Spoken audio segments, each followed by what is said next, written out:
दोस्तों आज के इस वीडियो के अंदर आप सीखेंगे कि मोटर कहीं खराब तो नहीं है, वो कैसे चेक करेंगे। दोस्तों इस वीडियो के बाद में आप गारंटी है आप मोटर को चेक करना सीख जाओगे। तो दोस्तों इस पे समझने से आपका बहुत ही अच्छे डाउट क्लियर हो जाएंगे। फिर बाद में आप मल्टीमीटर से मोटर पे भी चेक करेंगे ताकि आपके जितने भी डाउट है बिल्कुल कॉन्सेप्ट क्लियर हो जाए। मोटर के अंदर 3 स्टेप होती है चेक करने की। सबसे पहली जो हम मोटर को चेक करते हैं वो करते हैं हम बॉडी अर्थ चेक करते हैं मोटर का।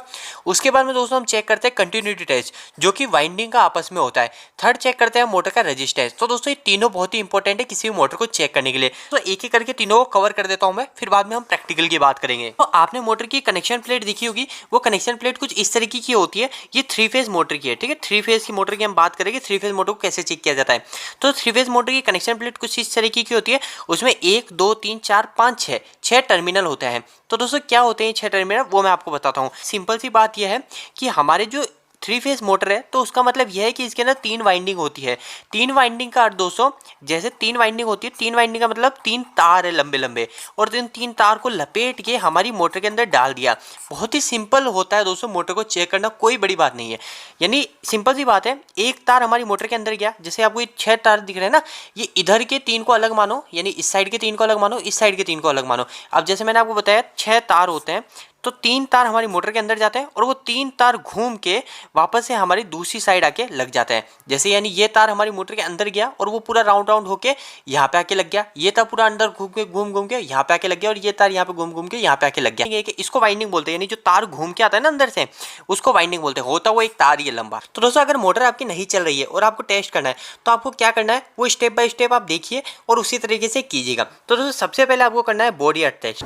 तो दोस्तों इस मोटर को हम 3 तरीके से टेस्ट करते हैं, वो तीनों हमको आने चाहिए। तो दोस्तों ये एक 7.5 HP की ABB कंपनी की मोटर है और हम इसको चेक करते हैं। तो दोस्तों सबसे पहले हम जो मोटर को चेक करेंगे, इसके अंदर 3 वाइंडिंग होती है। तीनों वाइंडिंग को ये मोटर बॉडी अर्थ तो नहीं है वो हम चेक करेंगे। तो दोस्तों बॉडी अर्थ चेक करने के लिए आप सबसे पहले जो मल्टीमीटर है, इस मल्टीमीटर के अंदर हम इस मल्टीमीटर के जो नॉब है, इस नॉब को हम बजर पे लाएंगे। यहाँ पे आपको दिख रहा होगा बजर, इस बजर पे हम मल्टीमीटर के नॉब को लाएंगे। तो इस बजर पे मैंने इसको लगा दिया। तो अब क्या होगा इससे, तो दोस्तों इससे ये होगा, जब भी मैं इन दोनों वायर को शॉर्ट करूंगा तो यहाँ पे मेरे इस मल्टीमीटर में से कुछ साउंड आएगी। अभी आपको साउंड क्लियर नहीं पाएगा, तो दोस्तों यहाँ पे जो वैल्यू है, यहाँ पे वैल्यू चेंज हो जाएगी। अभी देखिए जैसे मैं इसको टच करता हूँ तो यहाँ पे वैल्यू चेंज होती है, और वापस हटाता हूँ तो वापस से वैल्यू 0 हो जाती है। तो दोस्तों इससे क्या, हम सबसे पहले मोटर की बॉडी अर्थ चेक करेंगे, कहीं मोटर की कोई वाइंडिंग आपस में कहीं बॉडी पे तो अर्थ नहीं है। तो बॉडी पे अर्थ करने पर भी हमारी मोटर बार बार ट्रिप हो रही होती है। तो दोस्तों हम क्या करेंगे, जो 6 टर्मिनल है, 6 टर्मिनल पे एक वायर को हम कोई से भी एक टर्मिनल पे लगा देंगे और दूसरे वायर को हम एक बॉडी पे लगाएंगे। तो ये बॉडी पे हमने यहाँ पे लगा दिया, तो हमारी मोटर में कोई भी, हमारे मल्टीमीटर में कोई भी रीडिंग नहीं आ रही है। तो मतलब हमारी ये जो वाइंडिंग का सिरा है,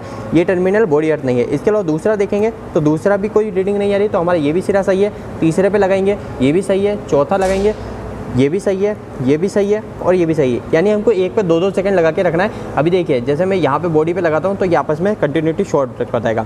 तो देखिए अभी मैंने क्या लगा रखा है, कनेक्शन प्लेट के बोल्ट पे लगा रखा है, जिससे हमारे कंटिन्यूटी दिखा रहा है। तो दोस्तों ऐसे हमको कंटिन्यूटी चेक करनी है, कहीं ये मोटर बॉडी अर्थ तो नहीं है। तो हमको सबसे पहले बॉडी अर्थ चेक करना है, उसके बाद में दोस्तों वाइंडिंग ओपन टेस्ट चेक करना है। तो दोस्तों वाइंडिंग ओपन टेस्ट क्या होता है, इसको कंटिन्यूटी टेस्ट भी बोला जाता है, ये वाइंडिंग की कंटिन्यूटी कहलाती है। अब इसके बाद में दोस्तों हम इस वाइंडिंग को चेक करते हैं कि आपस में दोनों जो वाइंडिंग है, ये वाइंडिंग बीच में से ब्रेक तो नहीं हो गई। यानी जैसे क्या होता है दोस्तों, ये एक तार है, ये तार पूरी मोटर में लपेट के आता है, तो यही तार यहाँ पे बराबर आ रहा है नहीं, वो हमको चेक करना पड़ेगा। तो इसको बोलते हैं दोस्तों वाइंडिंग कंटिन्यूटी। तो वाइंडिंग कंटिन्यूटी भी हम इसमें ही चेक करते हैं, ये बजर के साइन भी चेक करेंगे। इससे 2 चीज़ें चेक हो जाएगी। इससे तो एक चीज़ ये चेक होगी हमारे आपस में दोनों वाइंडिंग कहीं शॉर्ट तो नहीं है, और दूसरी चीज़ हमारी वाइंडिंग जो है पूरी कंटिन्यूटी आ रही है नहीं आ रही। तो दोस्तों अभी हम सबसे पहले किसी भी एक टर्मिनल पे लगाएंगे और इसके आगे के जो टर्मिनल है इस पे एक पे लगाएंगे। तो देखिए अभी दोस्तों मल्टीमीटर में कोई भी रीडिंग नहीं आ रही, तो मतलब ये सिरा और ये सिरा आपस में भिड़ा हुआ नहीं है। इसमें से एक सिरा भिड़ा हुआ रहना चाहिए।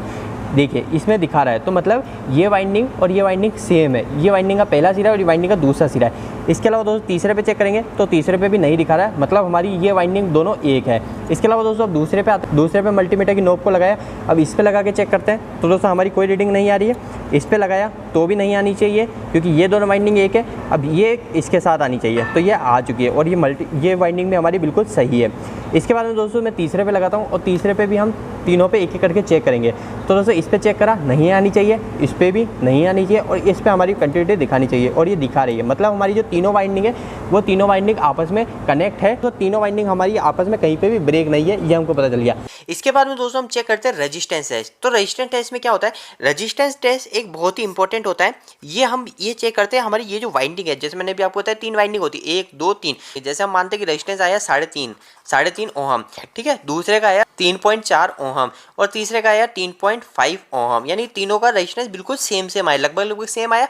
पर दोस्तों कभी कभी ऐसा भी हो जाता है, जैसे रेजिस्टेंस का 3.5 आ रहा है, इसको आ गया 2.4 या फिर इसका भी आ गया 2.4, यानी रेजिस्टेंस अनबैलेंस हो गया। तो उस समय दोस्तों हमारी मोटर जो है वो ख़राब होने की 100% चांस है। उस समय हमको उस मोटर को खोल के उसको वायरनेस करना चाहिए अच्छे से, फिर बाद में उस मोटर को फिट करना चाहिए। अब दोस्तों एक और चीज़ होती है वो हमारी मोटर की एफिशिएंसी के ऊपर भी निर्भर करती है, वो होता है दोस्तों इस मोटर का रेजिस्टेंस चेक। तो हमको मोटर का रेजिस्टेंस चेक करना चाहिए, रेजिस्टेंस कितना आना चाहिए उसके ऊपर मैं एक डिटेल वीडियो बना दूंगा, आप मुझे नीचे कमेंट बॉक्स में कमेंट करके बताइएगा। अभी हम चेक करेंगे कि आपस में तीनों का जो रेजिस्टेंस है वो रेजिस्टेंस आपस में डिफरेंस तो नहीं है, क्योंकि रेजिस्टेंस हमेशा सेम आनी चाहिए तीनों वाइंडिंग का। अगर ज़्यादा अनबैलेंस है तो हमारी मोटर क्या बराबर एफिशिएंसी नहीं देगी और हमारी मोटर बाद में जाके ख़राब हो जाएगी। तो दोस्तों अब मैं इस मल्टीमीटर को रेजिस्टेंस पे सेट करता हूँ। तो रेजिस्टेंस का साइन ये है, यहाँ पे ओम बना हुआ है और ये इसको मैंने इसकी नोब को रेजिस्टेंस पे कर दिया, ठीक है। रेजिस्टेंस पे करने के बाद दोस्तों अब मैं इसको रेजिस्टेंस मोटर का चेक करूँगा। तो यहाँ पे मैंने सबसे पहली वाइंडिंग पर इधर लगाया और वाइंडिंग के दूसरे सिरे पर मैंने लगाया। तो यहाँ पर जो रेजिस्टेंस आ रहा है वो आ रहा है दोस्तों,